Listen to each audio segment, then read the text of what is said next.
Olá, tudo bem? Meu nome é professor André Almeida e você está no canal Escola de Filosofia e Pensamento Crítico e nós estamos aí na parte 2 da nossa aula. Então, vou apresentar aqui novamente para você. Tem a parte 1 da aula, talvez se você não assistiu a parte 1, volte lá e assista. A nossa aula, o tema da nossa aula é natureza e cultura. E dentro desse tema aí, nós fizemos um recorte para a filosofia e literatura em Os Miseráveis, reflexões sobre natureza e cultura. Essa é a parte 2, tivemos a parte 1 já, tem 1 hora de aula. Esse curso, ele é o curso Filosofando, Introdução à Filosofia, com base no livro didático. E pedi para vocês só fazer uma revisão rápida. Por quê? Porque eu não sei como é que foi essa questão do assistir às aulas. Então, pode ser que tenha pessoas aí que não assistiu às aulas e a gente vai fazer uma revisão rápida só para dizer assim, ó, nós trabalhamos isso e isso na outra aula. Se você chegou aqui pela primeira vez, informe para nós aí qual é o vídeo que você está assistindo, se é o primeiro, se é o segundo, enfim, do canal. O que acontece? Vamos voltar aqui para a gente poder compreender. Nós tivemos a parte 1 dessa aula, que está aparecendo no vídeo aí para vocês. Dentro dessa parte 1, nós trabalhamos com o mesmo tema, Filosofia e Literatura em Os Miseráveis, reflexões sobre natureza e cultura, parte 1. E aí eu peço para vocês, para poder se inscrever, ativar seu sininho e dar o like para que a gente possa continuar produzindo, tá ok?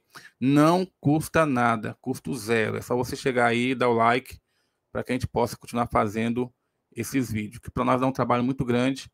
E a forma que você pode nos ajudar é se inscrevendo, ativando o sininho e curtindo o vídeo, ok? Na aula anterior, nós entramos na obra aí de Victor Hugo, mas queria falar para vocês entrarem no grupo de WhatsApp, vagas limitadas, entre no grupo de WhatsApp. Para isso, basta você vir aqui apontar aponte agora o seu celular, a câmera do celular para esse QR Code, e já vá lá para o grupo para você receber as nossas aulas que estão sendo aí produzidas de uma forma assim, estamos tentando fazer a melhor qualidade possível, tá ok? Então, o que nós vimos na aula anterior? Então, nós falamos já, fazer uma revisão aqui bem rapidinho, nós mostramos aqui o nosso sumário. Então, nós estamos estudando antropologia filosófica, falamos de natureza e cultura. Nós temos esse sumário que a gente vai estudar os miseráveis, vamos pegar a obra de Tarzan também, fazer algumas reflexões, a diferença entre o humano e os animais. Vamos pegar aí, falar um pouquinho sobre filosofia essencialista e existencialista. Vamos também tratar da psicologia de Pavlov e da psicologia de Skinner. A psicologia de Skinner também é chamada de behaviorista. Por enquanto, nós só estamos nos miseráveis. Falamos sobre nossa bibliografia, que é o livro Filosofando, da Aranha e da Martins. Vamos usar também o livro Psicologias, a obra Miserável, Tarzan, sugestão de literatura brasileira, sugestão Mário Vargas Llosa, para vocês lerem aí. Demos opções para vocês assistirem vídeos aí falando sobre os miseráveis, falando das características do romantismo, problematizamos aí algumas questões entre natureza e cultura, falamos sobre o que cada personagem significa aí na obra Os Miseráveis, fomos tratando de um a um. Aí, se você quiser ver isso, vá lá na aula anterior e você vai ter. E agora nós vamos entrar ou dar continuidade na questão da nossa reflexão sobre Os Miseráveis. Então, aqui, qual é o problema? Vamos começar com o problema que Jean Valjean enfrenta. Jean Valjean, como eu falei anteriormente, ele é uma pessoa... Deixa eu recapitular isso aqui. Jean Valjean é uma pessoa que viu seus sobrinhos passarem fome, roubou alguns pães para poder dar de comer para essas crianças. E ele foi parar na prisão, onde ficou por 5 anos por tentativas, olha que redundância, por tentativas constantes de fuga, foi para 19 anos a sua pena. E ele sai incondicional, mas ele tinha que voltar. Qual é o problema que nós vamos trabalhar com o personagem de Jean Valjean? O problema é esse aqui, ó. É possível que ele possua uma natureza inata que não possa ser modificada, ou seja, se ele foi bandido uma vez, ele não vai mais se transformar, ou sua transformação é resultado de uma formação cultural moldada por questões históricas, políticas, econômicas, que lhe oferece novas oportunidades e condições para a mudança. Então, assim, você acredita na mudança, mas não é só falar, eu acredito na mudança, ou você não acredita na mudança. É viver aquilo que você acredita. Então, o Jean Valjean é esse personagem que ele vai, ao longo da história, passando por modificações e transformações. E essas modificações é o seguinte: o Jean Valjean, ele vai se enquadrar nessa parte aqui, ó. Ele vai sofrer uma transformação que é resultado de questões culturais, questões históricas, políticas e econômicas, que acabam lhe oferecendo novas oportunidades e condições para a sua mudança. Então, como isso aconteceu, ele vai se modificando. Vamos primeiro inserir a obra no seu contexto. Então, assim, Os Miseráveis, que é a obra de Victor Hugo, ele se passa em que período? Vamos ver aqui, certo? Então, a obra Os Miseráveis, ele se passa ali no romantismo, mais especificamente no romantismo na sua fase social ou humanitária. O livro também apresenta elementos do realismo. Eu chamo aqui de pré-realismo, porque tem algumas características do realismo ali em Victor Hugo, mas pelas características que nós encontramos na obra, como a questão do emocional e do idealismo, então ele é colocado como uma obra romântica, mas do romantismo, mas compreendendo aquela fase ali do romantismo de engajamento social. E essa foto que está aí, ela é do filme, e repare que ela tem uma inspiração na pintura de Delacroix. Olha o formato piramidal que vocês viram lá atrás, tá? Aparece aí embaixo a parte mais escura da carroça e acima vai sempre ficando com a parte mais branca até chegar nos revolucionários que estão na parte de cima. Eles representam a questão do idealismo, da liberdade, como é uma das características do romantismo. Então, assim, quais são as características românticas dos Miseráveis? Primeiro, você tem a crítica social e a defesa dos oprimidos. Então, Victor Hugo, ele denuncia as injustiças da sociedade, como a pobreza, a exploração e a repressão policial, através do seu personagem. Nós já vimos esse personagem que eles ocupam dentro da obra. A questão do herói redentor e idealizado, ou seja, o Jean Valjean, ele é um herói que ele durante a obra do livro, ele não tem relações com mulheres. Não, ele tem tentativas de o tempo todo superar problemas que é colocado pelo inspetor, que é colocado por questões sociais. Então ele tem aquela, então ele é um herói idealizado. Ele vai tentando fazer essa superação até alcançar seu objetivo, que é a sua redenção, de mostrar que ele é um homem que se modificou. Beleza, então a questão do herói redentor. Então, Jean Valjean é um exemplo clássico de protagonista romântico, um homem sofrido que busca redenção e justiça. Emoção e exagero dramático, a narrativa é intensa, com grandes sacrifícios, sofrimentos e redenções emocionais, como é o caso de Fantine, apenas para, já falei lá atrás, que passa por uma série de questões até vir a óbito, preocupado com sua filha. Idealização do amor e da bondade, como é o caso de uma personagem que morre por um revolucionário, se coloca na frente na hora de dar o tiro nele, ela se coloca na frente. Então, assim,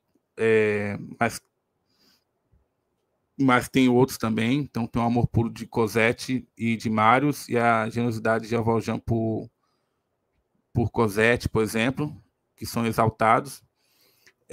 Conflito entre o bem e o mal. Então, assim, você tem uma luta entre Javé, que é o inspetor que acredita na lei, que a lei tem que ser rígida, que tem que punir todos aqueles que acabaram transgredindo a lei, e Jean Valjean, que é aquele que tem a compaixão, que representa um dilema ético profundo.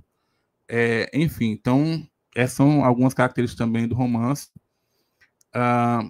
E aqui são os elementos realistas ou pré-realistas que aparecem na obra. Então, do lado aí tem a personagem do filme, que é a pequena Cosette, quando ela vai buscar algo, se não me engano é água que ela vai buscar, num lugar escuro, e assim, ela é bem explorada pelo casal. Então, assim, mas há uma descrição detalhada da sociedade francesa do século XIX, inclusive, quando ele vai falar dos esgotos, ele vai fazer a descrição. O Victor Hugo, ele tem essa preocupação, assim, parece que quando ele vai falar de algo, ele não quer só que você pense nesse algo, ele quer que você se sinta como se você estivesse lá, naquele local. Então, nesse sentido, a obra dele tem esse aspecto realista, que é a descrição detalhada da sociedade francesa do século XIX. Retrato cru da miséria, da repressão, das justiças sociais, personagens complexos e psicologicamente profundos. Por isso que eu falei com vocês, ó, não é apenas pegar deixa eu colocar meu livro aqui para vocês verem aqui, para vocês verem aqui o nosso Os Miseráveis de Victor Hugo. Beleza, então assim, não é só você pegar e analisar o que eu fiz lá atrás, não. É vocês também entender que esses personagens não são delimitados não há o que a gente chama de determinismo. Eles são trabalhado de forma profunda a questão da psicologia desses personagens. Assim, Os Miseráveis está entre o romantismo social e o realismo, mas sua ênfase na emoção, na transformação do herói na crítica social, coloca majoritariamente como um livro do romantismo. Aqui, eu vou falar um pouco sobre a obra. Deixa eu tentar aqui explicar para vocês como é que eu pensei essa aula. Eu pensei em colocar um pouquinho a questão do livro e dialogar com um filme que é um musical. Um filme que é um musical que aparece aí para vocês, tá? Se eu colocasse um trecho do filme, eles iam cortar o vídeo. Então, eu tive que assistir o vídeo, tirar a foto e colocar aqui para vocês. Deu um trabalho, mas acho que vai valer a pena. Ok, vamos lá. Então, aqui é o Jean Valjean. Ele está falando aí de que ele roubou o pão porque o filho da irmã dele estava morrendo. Nem foi para ele o pão, ele pegou 5 anos de prisão. Ele está falando com Javé, o inspetor. Em um momento, o inspetor pede para ele pegar a bandeira que está no mastro, e aí essa passagem é fundamental, porque essa força que Jean Valjean vai apresentar, depois lá na frente vocês vão ver como isso é importante. Beleza, então ele pega o mastro da bandeira, que tem ali a bandeira da França, e ele vai carregar nas costas sozinho, coloca aos pés do inspetor. E aí ele fala, né, que ele ficou ali 19 anos. Que essa foi Ele, então, recebe a carta, vamos lá, ele recebe a carta que, vamos traduzindo aqui para o sistema jurídico do nosso país, seria uma carta condicional. Ele vai sair, depois desses 19 anos, mas ele tem que voltar periodicamente se apresentando à justiça. E quando ele sai, ele vai perambular pelas cidades, tentando conseguir alguma coisa, um trabalho, mas não. Como lá na sua carta tinha que ele era um bandido muito perigoso, então, geralmente, quando ele chegava, mesmo que precisava de pessoas para trabalhar nos serviços mais pesados, ele é descartado, falava que não tinha vaga para ele, então ele é descartado. Ele vai perambular de cidade em cidade, em algum momento vai ser espancado, enfim, ele passa por uma série de tribulações, até que ele chega numa cidade, procura algo para poder fazer, para poder ter o que comer e etc. Ninguém o quer ali. Em um determinado momento, uma senhora fala: olha, você podia bater naquela porta ali. E ele, meio assim, sem esperança, mas não tinha escolha, ele chega e bate. E aí ele se depara com o bispo. E o bispo, mesmo sabendo que ele se apresenta, ele tem que mostrar a carta para todo mundo que ele chega. E o bispo lê a carta, mesmo sabendo que ele é o bandido, acaba acolhendo ele. Coloca ele para dentro de casa. E ele não acredita naquilo, ele vai e entra e ele tem comida quente, coloca ele numa cama que há muito tempo ele não tinha dormido numa cama, como aquela, com aquele conforto, um quarto, etc. E na madrugada ele vai e pega, ele vê as mulheres arrumando as pratas, e ele vai lá e pega todo esse material de prata e coloca e sai correndo. Acho que tem bastante coisa. Ele sai com as pratas, se tiver ouro, também com ouro. Só que quando ele vai na madrugada sair, chegar, e vai caminhando, os policiais o vê e automaticamente o prendem. Nessa prisão, eles trazem o Jean Valjean novamente para o bispo e coloca o Jean Valjean nos pés do bispo e diz: ó, esse homem roubou o senhor. O senhor quer que a gente faz o que com ele? E o bispo fala: não, nada disso. Essas coisas que ele está levando foi eu que dei para ele. Inclusive, você esqueceu mais coisa aqui. Aqui tem uma imagem que é dele fugindo com a prataria. Aqui é a imagem dos policiais falando que, olha, nós recuperamos sua prata. E aqui é o bispo falando: não. Aí o bispo fala assim: não, eu dei para ele. Inclusive, ele esqueceu os castiçais de prata. Toma aqui, ó, e dá os 2 castiçais. Se o bispo falasse que ele tinha roubado, ele fatalmente ia passar a vida inteira na prisão. Mas o bispo entrega os castiçais para ele e fala: toma, são seus também. Aí o bispo diz para ele assim: ó, com isso você deve se tornar um homem de bem. E isso que o bispo faz por ele acaba dando uma mudança. Se fosse um filósofo da atualidade, ele diria assim que é uma situação limite. Uma situação limite é quando você chega a tal ponto que você tem que se posicionar, mudar. O Jean Valjean, ele acaba mudando por conta desse episódio que ele passou com o bispo. Então, a partir daí... só um momento. A partir daí, o que ele faz? Ele, inclusive, esse trecho aqui eu peguei de um gibi. O Miserável também se tornou gibi. Também é grandiosidade, né? Tanto é um livro que se desdobra em filme, peça teatral, minissérie, outros livros, gibi, quanto é um livro que vai influenciar outras obras e que, se você ler O Miserável, quando você bate o olho, você fala: poxa, isso aqui, ó, é Victor Hugo. Enfim, então, voltando aqui, ele, então, depois que ele tem esse episódio com o bispo, ele sai, né, e ele vai, te encontra uma cidade. Nessa cidade, ele consegue resolver algumas questões lá, e por conseguir resolver essas questões, ele acaba, como ele ajuda todo mundo, acaba se tornando o prefeito da cidade. Ele também monta uma fábrica nessa cidade. Ao montar a fábrica nessa cidade, a fábrica dele é muito humanizada, ou seja, assim, há uma relação com os empregados, pelo menos da parte dele, né? Não quer dizer que isso se estenda a aquelas pessoas que são seu subordinado, mas da parte dele, ele tenta fazer o melhor para aquelas pessoas. Tanto é que ele se torna prefeito e também tem a fábrica. Mas um belo dia, aí vem o problema. Então ele sai a queimar dele perambulando. Num belo dia,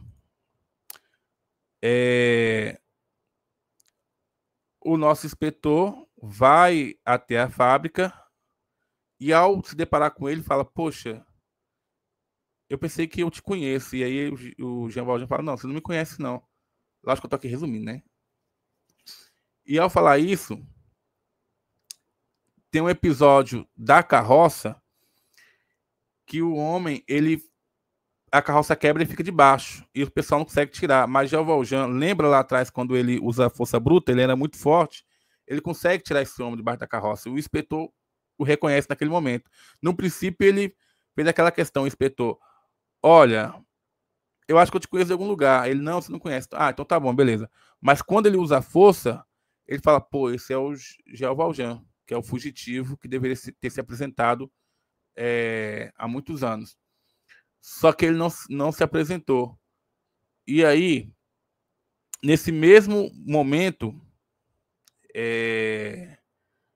nós temos, então, a nossa outra protagonista, que é quem? Que é a Fantine. Aqui é ela trabalhando na fábrica. Quando as mulheres descobrem que ela é mãe solteira, porque ela tinha ficado com um estudante, e ela engravidou, e o estudante a abandonou, ela trabalha na fábrica e tenta esconder a todo custo que ela tem uma filha, mas o casal que explora tenta o tempo todo retirar dinheiro dela, mesmo que ela não tenha muito, ela sempre manda para cuidar da filha, achando que a filha tem que ficar bem. O que acontece com a Fantine? A Fantine, ela então, quando as mulheres sabem que ela tem uma filha, elas se reúnem, expulsam, dão um jeito de fazer com que ela seja despedida da fábrica, que é ela chorando em uma cena. Aqui,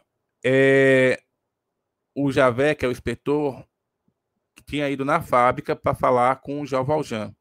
Inclusive, fala: não, acho que a gente já, acho que eu te conheço. O inspetor fala: não, nós não nos conhecemos, não. Eu não esqueceria do senhor. Beleza. E aqui é uma cena dos miseráveis da França, da situação que eles se encontravam. Certo. Aqui é o episódio da carroça. Repare que aqui ele está tentando levantar e ele consegue levantar também a força que ele tinha quando ele adquiriu por conta do trabalho que ele fazia, essa força, que era muito pesado lá nas galeras, na prisão. Ok. Aí ele salva esse homem. O Jean Valjean salva esse homem. Presta atenção que o enredo do livro é muito bem tecido. Ele salva esse homem. E aí o inspetor lembra dele e fala: não, esse é o Jean Valjean mesmo. Aqui, só para a gente fazer uma revisão rápida. Então, o inspetor, quem é o inspetor? O inspetor de polícia é extremamente rígido, implacável, cuja vida é guiada por um senso absoluto de justiça e obediência à lei. E a Fantine é uma mãe solteira, explorada e humilhada. Então, assim, ela que é a mãe de Cosette, ela tentou até esconder das colegas de trabalho que ela tinha uma filha, mas quando descobre, ela é mandada embora. Como ela não tem casamento e tinha o estigma de quem não se casasse tivesse filha, não era bem vista. Isso era um escândalo na época. Então, assim, afetava a moralidade, que era rígida, e ficava a mulher ficava marginalizada e sofrendo discriminações. Ok. Então, para ela, Fantine, falta recursos e ela é pobre. Ela trabalha na fábrica do nosso protagonista. Então, assim, só que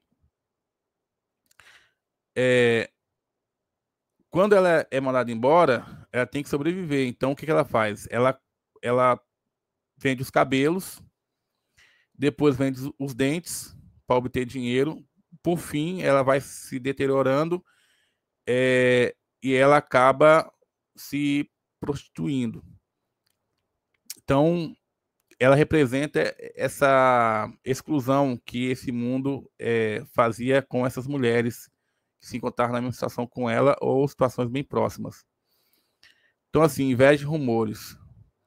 Certo. As colegas de trabalho e os supervisores da fábrica, motivados por fofoca e inveja, começam a espalhar rumores sobre a vida de Fantine, o que enfraquece ainda mais sua posição na fábrica. Ela é finalmente demitida sob acusação de comportamento inadequado e que não só a deixa de ser emprego, mas também a leva a um caminho de ainda mais miséria. Fantine é uma personagem trágica que simboliza a opressão das mulheres na sociedade da sua época, sendo afastada do trabalho e condenada à pobreza devido a uma série de injustiças sociais e morais. Aqui é uma imagem dela cortando o cabelo. Aqui, imagem dela cortando o cabelo. Aqui, ela arrancando os dentes dela. Aqui, outra imagem de outro ângulo arrancando os dentes para poder vender, para ela mandar o dinheiro para a filha. Quando não tem mais jeito, ela acaba caindo na prostituição. Mas não demora muito para que ela venha ficar doente. Ela acaba ficando doente e vai parar no hospital porque Jean Valjean vai levar ela para o hospital, já que ela não tinha recurso. Porque Jean Valjean vai descobrir que ela trabalha na fábrica, que ela foi mandada embora não por ele, mas como o inspetor naquele dia estava na fábrica, ou como o inspetor estava à procura dele, ele se ocupou disso. E aí, nesse período, o seu subordinado mandou ela embora.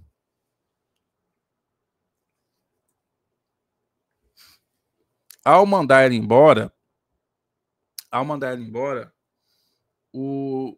lembrando que o Jean Valjean não sabia. Nesse período, começa o inspetor, depois do episódio da carroça, começa a chegar mais perto dele, porque quer prendê-lo. E só que o inspetor recebe uma carta, dizendo o seguinte: olha, deixe aí o prefeito, porque o prefeito não é culpado. Nós já encontramos o Jean Valjean, que é o Jean Valjean, que é o ladrão, que é aquele que não voltou para poder incondicional. Esse aí é o prefeito, deixa ele aí, porque nós estávamos enganados. Então ele volta, pede desculpa ao prefeito, achando falando que tinha que se enganado. Só que o Jean Valjean, ele fica pensando, poxa, eu vou deixar um homem que não tem nada a ver com minha história, pagar por um crime que eu cometi, eu vou deixar isso acontecer? Não, não vou deixar isso acontecer. Eu não vou deixar com que... Então ele vai até o tribunal e dá provas que ele é o Jean Valjean. E absolve aquele que seria condenado em seu lugar pelos seus crimes. Tranquilo. Então, voltando aqui. Aqui é a imagem do Jean Valjean no tribunal. Este homem não tem mais culpa que você. Aí ele está falando que ele que é o Jean Valjean. Certo. Aí ele volta no hospital. Fantine, que ele deixou ela lá porque ele se sente culpado, porque ela foi mandada embora e caiu em desgraça. E ele volta, quando ele encontra ela caída em desgraça, ele leva para o hospital, porque ele sabe que foi um subordinado seu que mandou ela embora sem a sua autorização. Então ele a pega, leva para o hospital na tentativa de salvá-la. Quando ela está no hospital, ela confessa que tem uma filha. Ela sabe que pode morrer a qualquer momento. E ela pede a ele o seguinte: olha, se você não puder fazer nada por mim, faça pela minha filha. E ele diz que vai fazer de tudo para poder salvar a filha dela.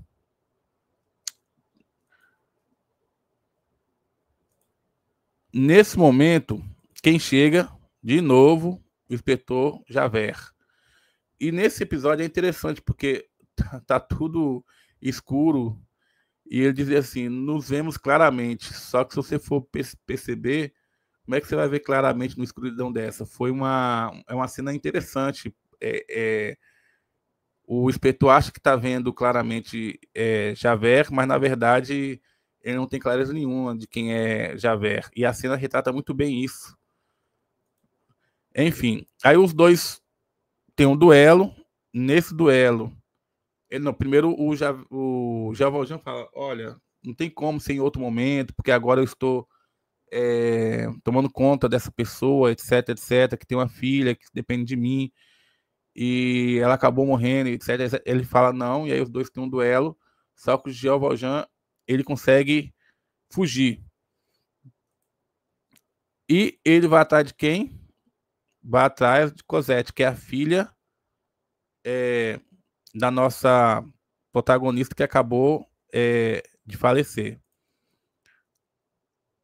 Então, com o falecimento de Fantine, com o aparecimento do inspetor, ele tem que fugir. E ele, para fugir, ele tem que passar aqui e pegar Cosette, que ele prometeu. Então ele vai lá, encontra o casal, paga um valor pro casal, resgata a menina. Quando ele resgata a menina, aqui é outra imagem de Cosette, e ela vai falar o seguinte, que quando ela sonha num lugar que ela não tem que varrer, porque ela tá usando ali, ela tá sendo a empregada. Além de receber uma mesada para cuidar dela, que não se cuida, todo o serviço que um adulto poderia fazer, ela que faz. Ok. Aí, quando eles entregam a menina por um valor X, então eles vão lá e entregam a menina para ele, porque o prefeito comprou. Quem chega de novo? Aí, o policial procurando, no caso aí, o nosso protagonista. Então, eles dizem assim: ele tinha acabado de sair com a garota, e aí eles dizem bem assim: há um policial na porta. Aí um fala bem assim: que diabo você aprontou? Mas não é para eles. É justamente para perseguir os dois que acabaram de fugir. Aqui é uma foto de Jean Valjean e a pequena Cosette fugindo. E eles vão passar apuros e vão fugir, fugir, fugir, até chega um momento que eles têm que. Apesar do Victor Hugo, apesar do romance passar dentro de um cenário urbano, você tem ali também uma, uma um, pano de, um pano de fundo em relação ao cristianismo, porque um pano de fundo em relação à natureza, quando eles vão se deslocar a momentos que descreve essa natureza. E aí eles chegam até um convento e eles não sabem se eles vão conseguir se fixar ali e ficam com muito medo, mas na hora que eles vão se esconder, a pessoa que toma conta do convento foi justamente o cara que ele salvou da carroça, que ninguém estava conseguindo salvar. E aí ele pede abrigo para esse senhor. E o senhor concorda e acaba abrigando os dois. E o inspetor não consegue pegá-los, não consegue capturá-los. Enquanto isso, tempos depois, acaba se formando. Os revolucionários acabam se organizando para fazer as barricadas. Então, aqui, morte ao rei, liberdade para todos. Então, aqui, quais são as causas da barricada? Primeiro, a desigualdade social, que era muito grande. Então, miséria da população pobre versus benefício da burguesia. A epidemia de cólera, que em 1862 atingiu principalmente os bairros mais pobres. E a morte do general Lamarck, símbolo da oposição à monarquia. Então, quando ele morre aí, o seu funeral foi o estopim para a revolta. E aqui nós temos o Levante, uma das representações do Levante, um dos momentos do Levante, justamente por causa dessa morte aí de Lamarck. Beleza, então até aqui, tá, vamos lá. O que acontece então? Tá tendo a questão dos levantes. Os levantes, eles ocorrem ali em 5 de junho de 1832. Já falei sobre esse protesto de Lamarck. Só que eles formam as barricadas. É bem retratado isso. E essas barricadas são insurgentes que tomam as ruas e enfrentam as forças do governo. E em 6 de junho de 1832, a revolta é brutalmente reprimida pelo Exército e pela Guarda Nacional. O inspetor, ele consegue se infiltrar entre os revolucionários, mas uma criança o reconhece e denuncia ele. Quando a criança o reconhece e denuncia ele é amarrado para poder ser sacrificado, porque ele é considerado um traidor. Só que aí chega Jean Valjean. E Jean Valjean fala assim, ó, deixa ele comigo que eu tenho contas a acertar com ele. Só que na hora que ele vai acertar a conta com o inspetor, o que ele faz? Fica os dois sozinhos, ele tá amarrado, ele tem uma faca, o inspetor acha que ele vai matá-lo ou atirar nele. Só que ele faz o quê? Ele solta o inspetor e pede pro inspetor ir embora. E ele fala, não, você está fazendo isso porque você quer alguma coisa. Você é bandido, e bandido, uma vez bandido, sempre bandido. E Jean Valjean fala assim, eu não quero nada. A gente vai se encontrar em outro momento. E o que acontece? A consequência desse levante é fracasso da revolta, onde você tem centenas de insurgentes que são mortos ou presos, e o fortalecimento da monarquia. Só que isso serve de inspiração para que Victor Hugo escreva Os Miseráveis. Enquanto isso, nosso inspetor já se foi, e Jean Valjean tem que também fugir. Por quê? Porque os revolucionários estão sendo mortos que nem mosca. E um desses revolucionários é aquele que vai se apaixonar, que se apaixonou por sua filha. Então, ele salva esse revolucionário, levando ele para o esgoto. Aqui é uma cena em que o exército está indo para cima das barricadas.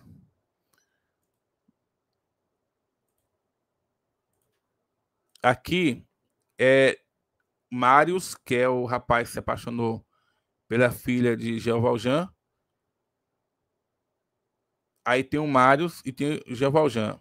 O Jean Valjean, sabendo que Marius poderia morrer, porque os revolucionários estão sendo todos mortos, ele pega o Marius e leva para o esgoto.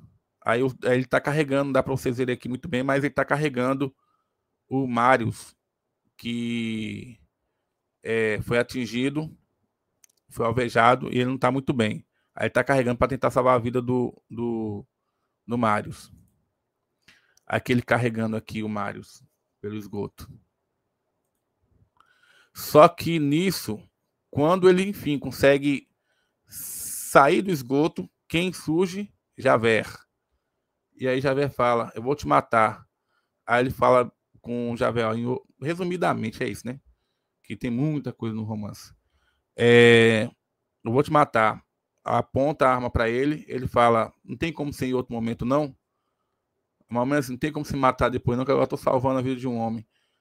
E ele fala bem assim, se você der mais um passo, eu te mato. E ele vai, continua andando, e nem tá aí. E aí ele não mata o Jean Valjean. Só que, qual o problema? Javert, que é um inspetor, que tem na cabeça que uma vez bandido, sempre bandido, ele começa a entrar em conflito. Por quê? O que ele pensa? Poxa, esse cara quer alguma coisa. E se esse cara não quer nada, o que está acontecendo? Eu servi a vida toda a lei, eu passei minha vida perseguindo esse cara, e esse cara está me provando que ele se recuperou. Mas ele não pode se recuperar, porque se ele se recuperou, aquilo que eu aprendi, que eu persegui a vida toda, está errado. Então, ele entra em conflito. Como ele entra em conflito, ele vai fazer o seguinte, ele vai se suicidar. Ele, então, vai lá vai lá numa ponte e se joga no Rio Sena, lá em Paris. Aqui é a cena do filme ele se jogando. Certo. Agora, vamos lá. Veja, esse é o enredo do nosso livro. E é interessante que o livro inteiro ele se passa, tem muitas passagens em que dá para a gente refletir assim com muita veemência. Por exemplo, tem uma frase aqui na página 41 do meu livro que ele coloca, eu sempre coloco assim do lado, eu sempre grifo, né? Aí tá aqui. Olha essa frase, abre aspas. Verdade ou não, o que se diz a respeito dos homens ocupa muitas vezes em sua vida e, sobretudo, em seu destino, um lugar tão importante quanto aquilo que fazem. Aí tem outra aqui que diz o seguinte. Deixa eu ver se eu encontro essa aqui, que ela é muito boa. Tem várias, mas eu estou pulando algumas aqui para você ver como o livro é de uma grandiosidade. Lógico, essas frases não resumem o livro. Essa aqui, ó.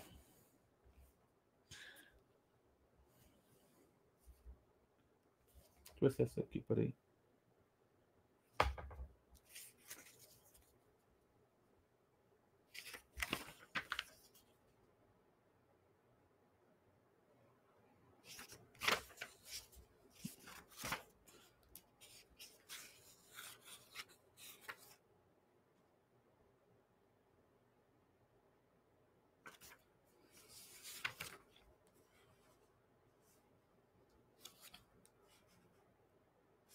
Aqui, essa frase aqui. Encontrei aqui. Está na página 53.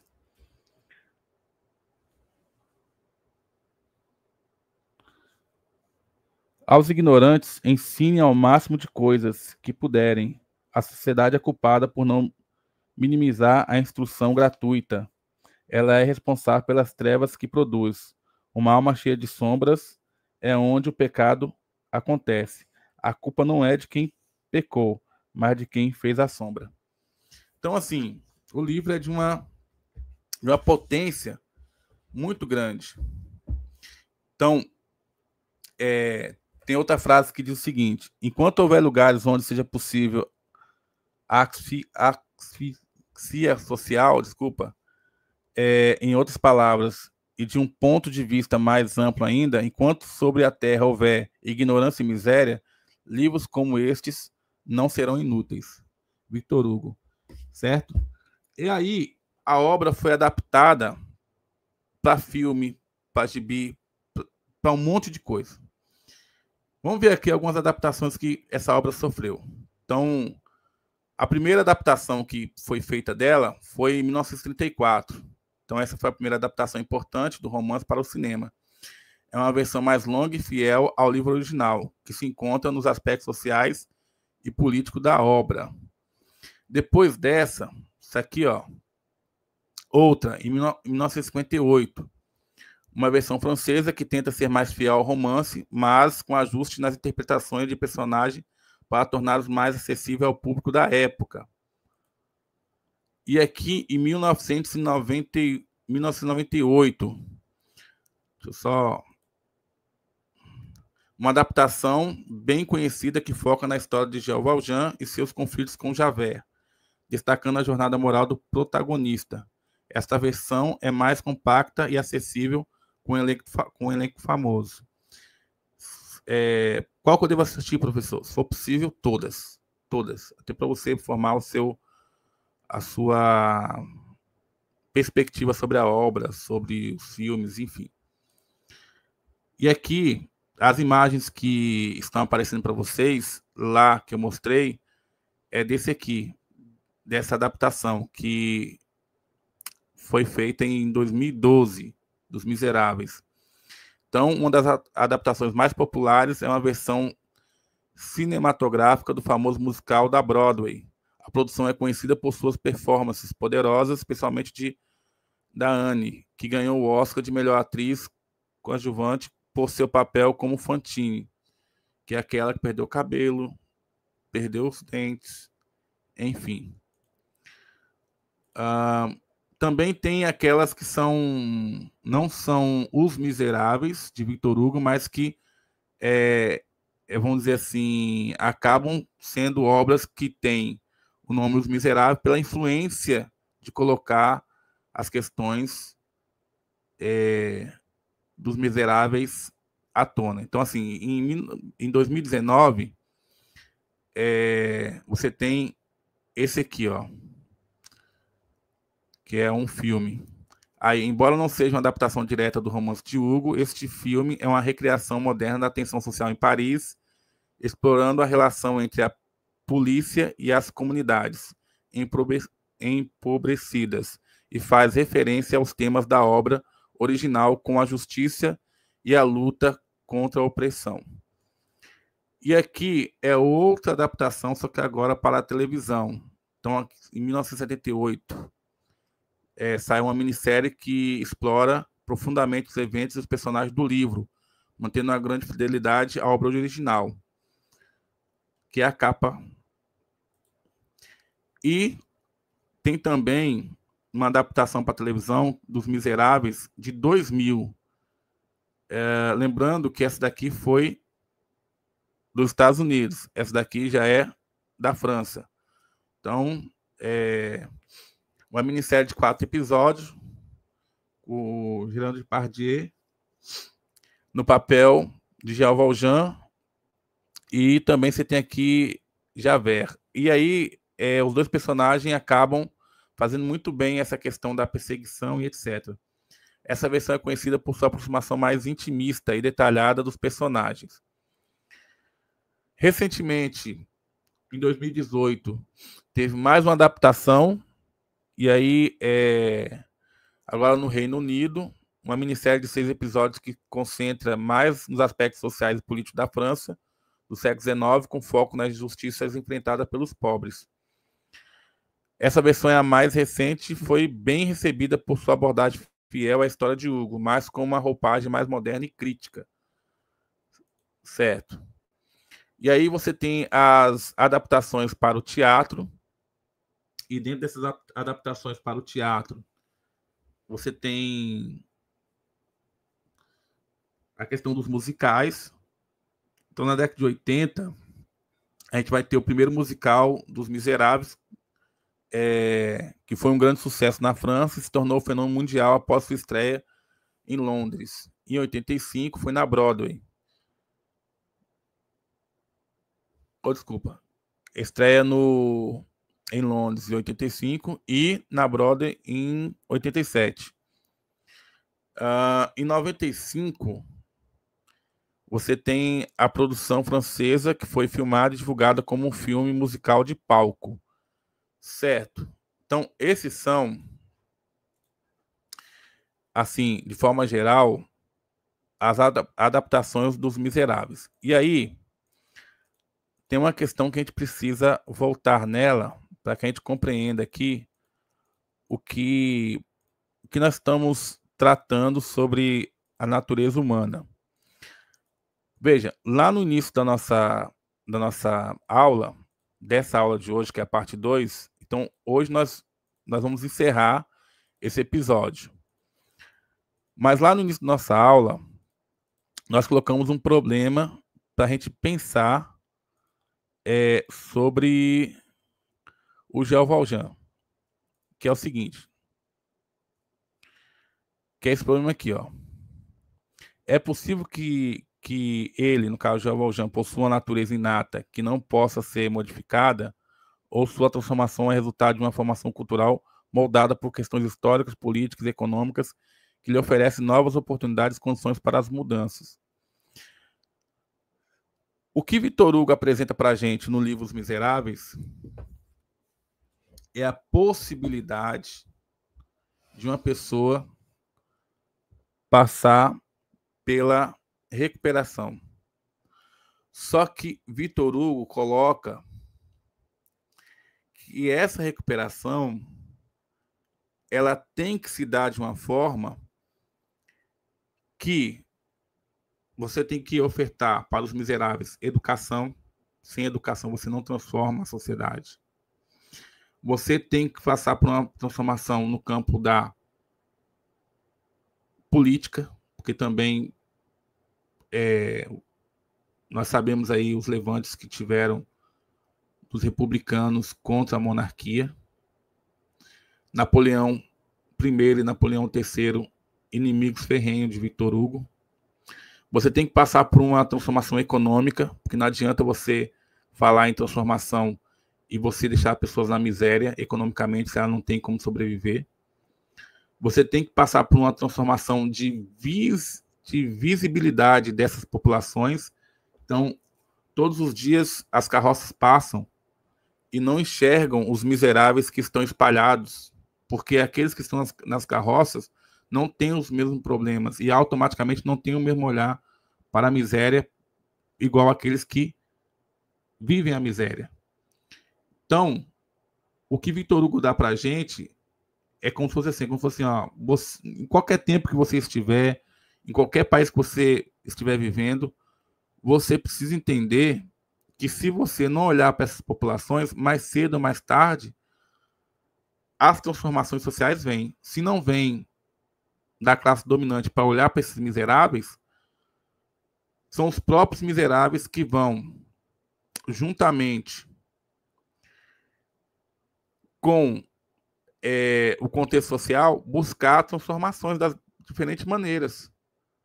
Então, assim, os jovens trazem essa possibilidade de um novo mundo que vai fazer essas transformações. Por isso que as elites de qualquer país, elas têm medo de que se dê uma boa educação, elas têm medo de que se dê uma boa saúde, elas têm medo que se dê condições para que a pessoa possa estudar, porque a pessoa, quando ela acessa, por exemplo, quando ela tem acesso à filosofia, a pessoa, quando percebe que ela não nasceu,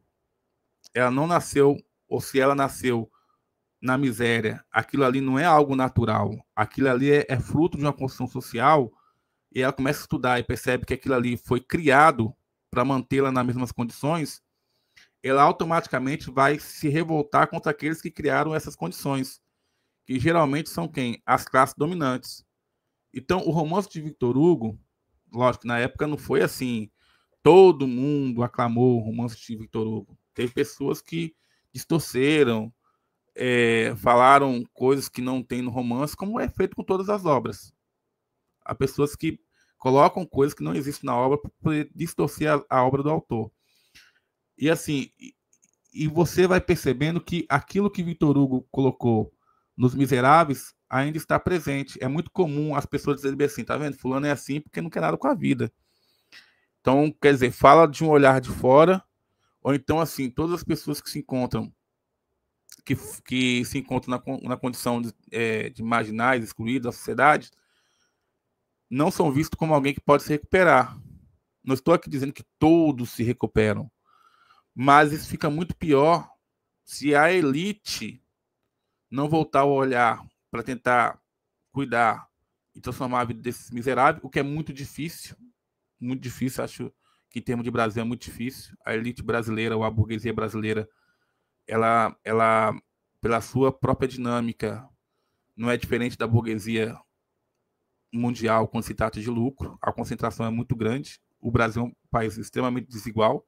De um lado você tem um prédio lindo e maravilhoso, do outro lado você tem uma favela, convivendo como se fosse uma espécie de apartheid. Apartheid quer dizer separando um do outro, vivendo no mesmo ecossistema, ou seja, vivendo no mesmo ambiente, um do lado do outro, mas aqueles que têm dinheiro não se preocupam. E aí, quando a violência chega até eles, aí eles começam a pedir mais intervenção militar. Eles não conseguem perceber que eles, não é que eles são parte do problema, eles são o problema. Então, assim, o que Victor Hugo faz, apesar de retratar uma situação da França, é pegar esse particular e mostrar como ele se aplica no universal.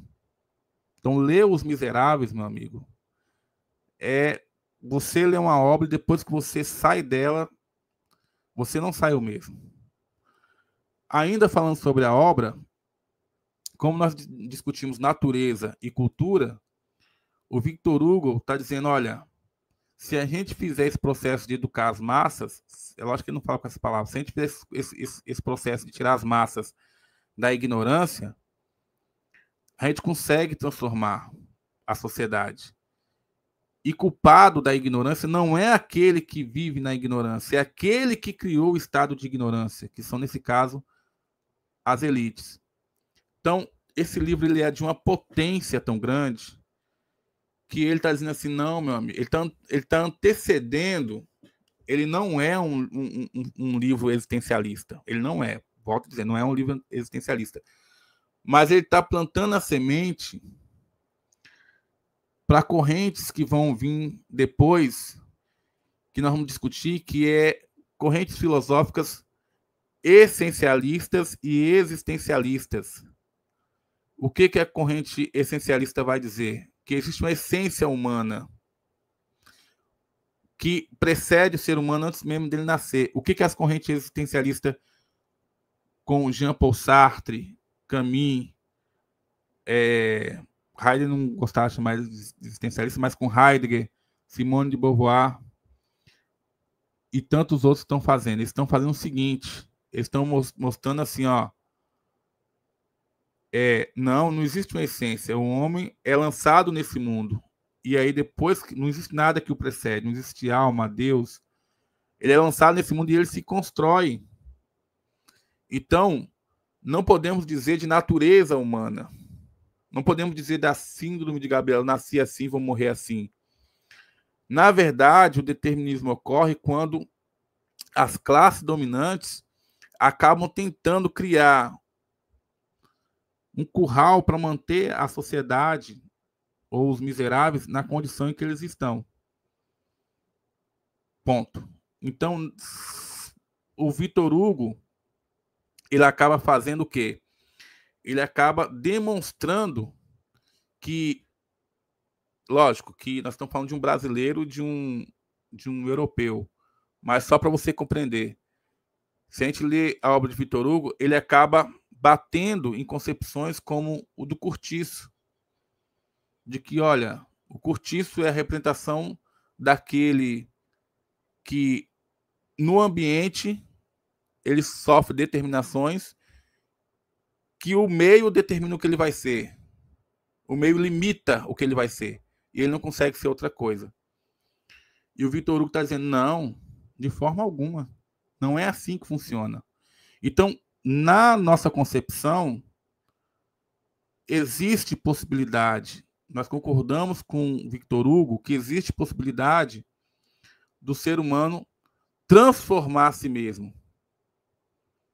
Mas não no sentido de sozinho, não.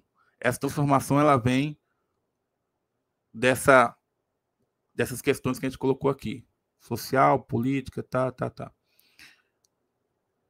Enfim, então, nós tomamos partido aqui pela concepção de Victor Hugo. Poderíamos pegar outro filósofo? Poderia pegar Marx, poderia pegar, sei lá, Simone de Beauvoir, mas Simone de Beauvoir a gente tem aula aqui. Caminho, a gente tem aula aqui. Então, assistam as aulas lá do curso de Filosofia da Religião. E nós pegamos a literatura justamente para dar um outro olhar sobre o ser humano, fazendo essa questão intertextual, ou seja, dialogando com a literatura, usando a literatura para compreender as possibilidades de transformação do ser humano. Beleza? Eu fico muito feliz aí por você assistir mais essa aula. Foi feito com muito carinho, deu muito trabalho para fazer. A gente gravou essa aula. Depois tivemos uma queda de energia, tivemos que gravar de novo. Enfim, mas tudo vale a pena quando a alma não é pequena, como diz Fernando Pessoa. Depois nós vamos entrar aí na literatura de Tarzan. E a gente vai fazer uma leitura de Tarzan possível dentro do campo da filosofia. Lembrando que obra literária ela tem polifonia. O que é poli? Poli quer dizer vários. Fonia quer dizer vozes. Então tem várias vozes, várias maneiras de você interpretar.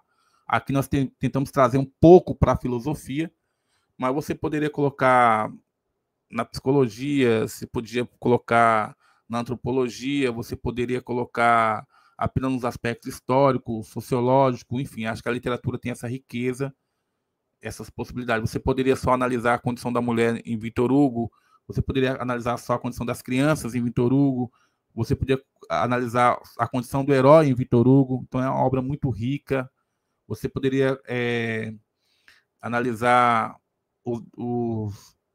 a, a, a visão que Victor Hugo passa para a gente sobre a questão do cristianismo, no seu romantismo engajado, enfim, a obra é de uma riqueza muito grande e eu acho que vale a pena aí você ler Os Miseráveis, tá bom? É isso. Então, forte abraço e até a próxima aula.